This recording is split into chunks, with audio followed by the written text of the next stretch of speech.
प्रिय विद्यार्थियों, कल के क्लास में हम लोगों ने हिंदी गद्य साहित्य की विधाओं के अंतर्गत निबंध विधा में भारतेंदु युग, द्विवेदी युग, शुक्ल युग और शुक्लोत्तर युग इनका अध्ययन किया। शुक्लोत्तर युग का अध्ययन करते हुए हम लोगों ने थोड़ा सा अध्ययन करना बाकी रह गया था। आइए हम लोग उसको पूरा कर लेते हैं ताकि निबंध पूरा हो जाए। सच्चिदानंद हिरानंद वात्स्यायनज्ञ इन्होंने त्रिशंकु, सब रंग और कुछ राग, आत्मने पद, लिखि कागद कोरे, सर्जना और संदर्भ नामक निबंध की रचना की। डॉक्टर रामविलास शर्मा प्रगति और परंपरा, यह एक आलोचनात्मक निबंध है। प्रगति और परंपरा, साहित्य और संस्कृति डॉक्टर नगेंद्र का है। ये प्रसिद्ध मनोविश्लेषणात्मक रचना कर रहे हैं। विचार और अनुभूति, आस्था के चरण, आलोचक की आस्था, विचार, विश्लेषण, अनुसंधान और आलोचना। अमृतलाल नागर साहित्य और संस्कृति, नामवर सिंह वकलम खुद, धर्मवीर भारती ठेले पर हिमालय धर्मवीर भारती की प्रसिद्ध निबंध है। पश्यंती सभ्यता, निर्मल वर्मा का चीणों पर चांदनी, शब्द और स्मृति, कला का जोखिम। प्रभाकर माचवे का खरगोश के सींग, महत्वपूर्ण है, ये पूछा जाता है। खरगोश के सींग। कृष्ण देव प्रसाद गौड़ बेढप बनारसी के नाम से भी जाने जाते हैं, ये विख्यात है। हुक्का पानी इनकी प्रमुख निबंध है। हरशंकर परसाई का पगडंडियों का जमाना, सदाचार की ताबीज, ये महत्वपूर्ण है। पगडंडियों का जमाना और सदाचार की ताबीज, ठीक। और कहत कबीर, सुनो भाई साधो, ये सब इनके महत्वपूर्ण निबंध हैं। नरेंद्र कोहली जगाने का अपराध, आत्मा की पवित्रता, गणतंत्र का गणित, ये सब इनके महत्वपूर्ण निबंध हैं। अब आइए हम लोग आगे बढ़ते हैं। अगली विधा जो महत्वपूर्ण विधा के अंतर्गत आती है हिंदी साहित्य में की विधाओं में आलोचना। आलोचना भारतीय हिंदी साहित्य की एक गतिशील परंपरा रही है। आलोचना का शाब्दिक अर्थ किसी पदार्थ या वस्तु को भली प्रकार देख समझकर उसके गुण दोषों को प्रकट करना है। अंग्रेजी में इसके लिए क्रिटिसिज्म शब्द का प्रयोग किया जाता है। इसको परिभाषित करते हुए बाबू श्याम सुंदर दास ने लिखा है, साहित्य क्षेत्र में ग्रंथों को पढ़कर उसके गुण और दोषों को विवेचित करना या उसकी विवेचना करना तथा अपना मत प्रकट करना और विवेचना करना, दो चीज़ें आ गई, यही आलोचना है। इस प्रकार हम देखते हैं कि आलोचक के दो कार्य हो गए। क्या? अपना मत प्रकट करना यानी सिद्धांत निरूपण करना और उसकी विवेचना करना। जो कुछ भी उन्होंने लिखा है, पहले ग्रंथ में जो कुछ लिखा गया है उसके गुण दोषों की विवेचना करना, ये व्याख्या करना हो गया। अब देखते हैं आगे। हिंदी आलोचना को हम 4 भागों में विभाजित करके पढ़ सकते हैं। भारतेंदु युग, द्विवेदी युग, शुक्ल युग और शुक्लोत्तर युग। अब आइए भारतेंदु युग देखते हैं। भारतेंदु युग हिंदी आलोचना का प्रारंभ भारतेंदु हरिश्चंद्र के साथ ही माना जाता है। उनके समय से ही अनुदित पुस्तकों की समीक्षाएं पत्र पत्रिकाओं में प्रकाशित होने लगी थी। इस युग में जो भी समीक्षाएं होती थी वह लेख, पुस्तक परिचय, टिप्पणी, संपादकी आदि रूप में ही देखने को मिलती थी, ठीक। इसमें जो आलोचना का क्षेत्र था वह सीमित था, वह बहुत ज़्यादा व्यापक नहीं था। डॉक्टर बच्चन सिंह ने बालकृष्ण भट्ट को, जो कि भारतेंदु के प्रमुख रचनाकार रहे हैं, बालकृष्ण भट्ट को हिंदी का प्रथम आलोचक माना है। बालकृष्ण भट्ट को व्यवहारिक आलोचना का जनक भी माना जाता है। आचार्य रामचंद्र शुक्ल ने कहा है, समालोचना का आरंभ अर्थात सूत्रपात हिंदी में भट्ट और चौधरी अर्थात बद्रीनारायण चौधरी प्रेमघन ने ही किया। अब आइए भारतेंदु युग के प्रमुख आलोचक और उनकी आलोचना देखते हैं। भारतेंदु जी ने 1983 में नाटक आलोचना ग्रंथ लिखा। इसके बाद बालकृष्ण भट्ट सच्ची समालोचना 1886 में लिखा, ठीक। ये श्रीनिवास दास कृत जो संयोगिता स्वयंवर उनकी रचना है, उसकी आलोचना में इन्होंने लिखा है सच्ची समालोचना। बद्रीनारायण चौधरी प्रेमघन ने 1885 में बाबू गदाधर सिंह कृत बंग विजेता नामक बंगला उपन्यास के हिंदी अनुवाद की आलोचना की, ठीक। आगे द्विवेदी युग में हम देखते हैं। द्विवेदी युग में आलोचना की स्वतंत्र एवं अविच्छिन्न परंपरा का सूत्रपात हुआ। सर्वप्रथम 1907 में सरस्वती पत्रिका में पद्म सिंह शर्मा ने बिहारी और फारसी के कवि सादी की तुलनात्मक आलोचना की। सन 1910 में मिश्र बंधुओं ने हिंदी नवरत्न, ये देखिए पूछा जाता है किसकी रचना है हिंदी नवरत्न, मिश्र बंधुओं की है। हिंदी नवरत्न ग्रंथ में कवियों को श्रेणी में विभाजित किया। कालिदास की निरंकुशता, ये भी देखिए पूछा जाता है किसकी रचना है। महावीर प्रसाद द्विवेदी ने भाषा और व्याकरण के दोषों का इसमें संग्रहण किया है। ठीक, अब आइए आगे देखते हैं द्विवेदी युग के प्रमुख आलोचक और उनकी आलोचनाएं क्या क्या है भाई। पद्म सिंह शर्मा, बिहारी सतसई, तुलनात्मक अध्ययन 1918 में। कृष्ण बिहारी मिश्र, देव और बिहारी। आचार्य महावीर प्रसाद द्विवेदी, कालिदास की निरंकुशता।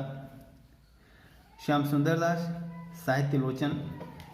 श्याम सुंदर दास की प्रमुख आलोचना संबंधी जो ग्रंथ है वो क्या है, साहित्य आलोचन। भाषा विज्ञान, हिंदी भाषा और साहित्य। रूपक रहस्य, भाषा रहस्य, देखिए महत्वपूर्ण है, इसको आप लोग अवश्य याद करिए। ठीक, और आचार्य महावीर प्रसाद द्विवेदी का है कालिदास की निरंकुशता।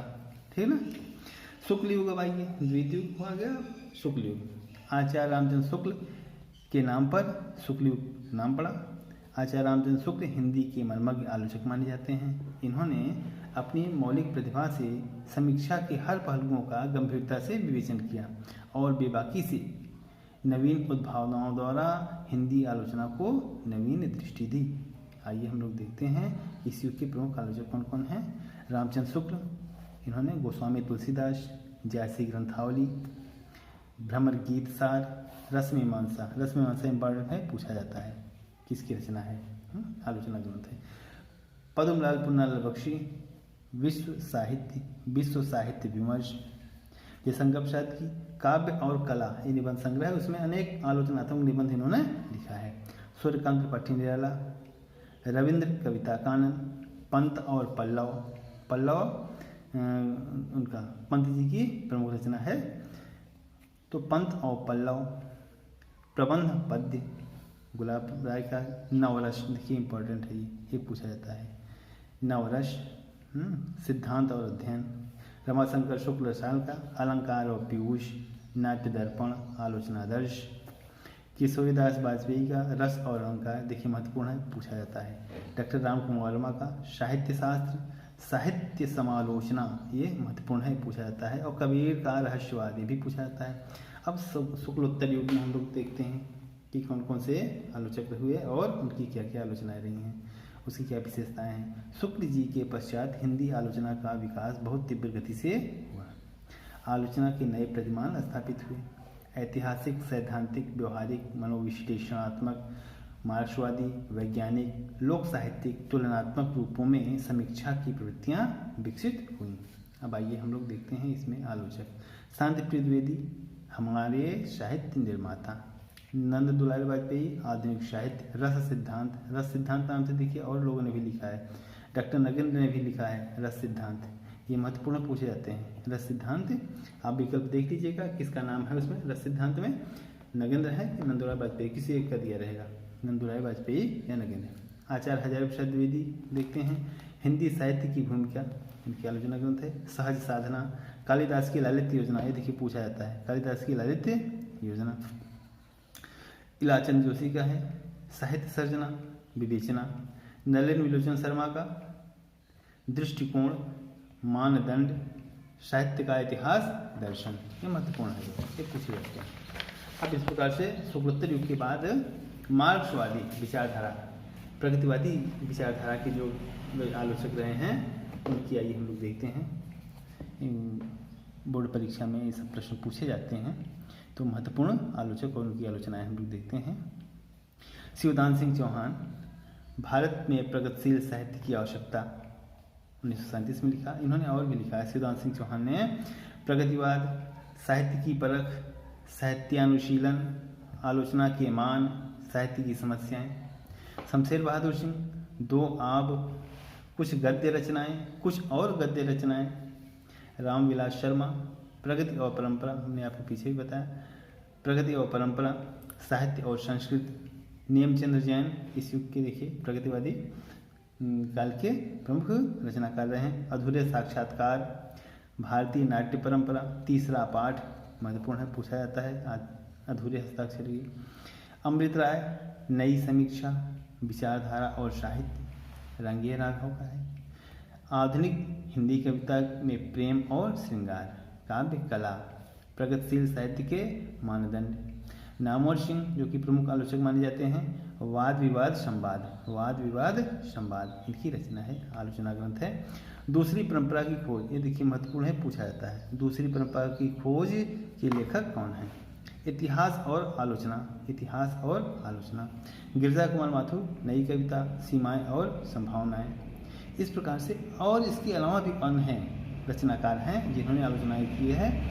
लक्ष्मीकांत वर्मा, रामदास मिश्र, विजय देवनारायण शाही, देखिए अज्ञे जी ने इनको अपने उसमें तृतीय तार सप्तक में स्थान दिया है। रामस्वरूप चतुर्वेदी, मालिया जी, राजेंद्र यादव, डॉक्टर धर्मवीर भारती। प्रगतिवाद एक समीक्षा, इनकी आलोचना है। प्रगतिवाद एक समीक्षा, देखिए पूछा जाता है इसलिए हमने इसको भी आपको बता दिया, ठीक। और रामधारी सिंह दिनकर, शुद्ध कविता की खोज, ये महत्वपूर्ण है, इसको आप लोग याद करिए। इसके अलावा महिला आलोचक भी हैं, कुछ महिला आलोचक भी जान लें हम लोग। प्रभा खेतान, इनकी है उपनिवेश में स्त्री। मृणाल पांडे, मृणाल पांडे का है परिधि पर स्त्री, मृणाल पांडे आलोचक हैं। प्रभा खेतान आलोचक हैं। नासिरा शर्मा आलोचक हैं। ममता कालिया आलोचक हैं। मैत्री पुष्पा आलोचक हैं। तो इन लोगों ने रचनाएं लिखी हैं। प्रभा खेतान का उपनिवेश में स्त्री, मृणाल पांडे परिधि पर स्त्री, ममता कालिया खांटी घरेलू औरत, नासिरा शर्मा औरत के लिए औरत, मैत्रेयी पुष्पा खुली खिड़कियाँ। अब इसके बाद कुछ प्रमुख दलित आलोचक भी हैं, दलित आलोचनाएं भी, दलित ग्रंथों पर, दलितों से संबंधित जो ग्रंथ लिखे गए हैं उस पर भी आलोचना इन लोगों ने किया है। जिसमें है कमल भारती की दलित धम्म विजय नामक आलोचना ग्रंथ हैं। जयप्रकाश करदम, जयप्रकाश करदम एक आलोचक हैं, रचनाकार हैं, दलित रचनाकार हैं। इनका है जाति एक विमर्श, जाति एक विमर्श। ओम प्रकाश वाल्मीकि का जो कि प्रमुख दलित रचनाकार हैं। दलित साहित्य का सौंदर्य शास्त्र नाम से इन्होंने एक आलोचना ग्रंथ लिखा। तेजस्वी कुट्टीमणि, तेजस्वी कुट्टीमणि भारतीय दलित साहित्य एक परिचय। इस प्रकार से ये प्रमुख आलोचक रहे जिन्होंने अपनी आलोचनाएं की। तो आलोचना ने भी हिंदी साहित्य को परिचित करने में, आगे बढ़ाने में महत्वपूर्ण भूमिका निभाई है। तो इस प्रकार से आप लोग प्रमुख विधाओं को आप लोगों ने पढ़ा। अब गौण विधाएं, हिंदी गद्य साहित्य की जो गौण विधाएं हैं, गौण विधाओं को हम लोग संक्षेप में पढ़ेंगे और उसमें से जो महत्वपूर्ण प्रश्न पूछे जाते हैं उन सब का भी हम उसमें उल्लेख करेंगे। और तब तक अगले क्लास के लिए आप लोग तैयार रहिएगा और पीछे जो पढ़ाया गया उसको अच्छे से तैयार कीजिए। धन्यवाद।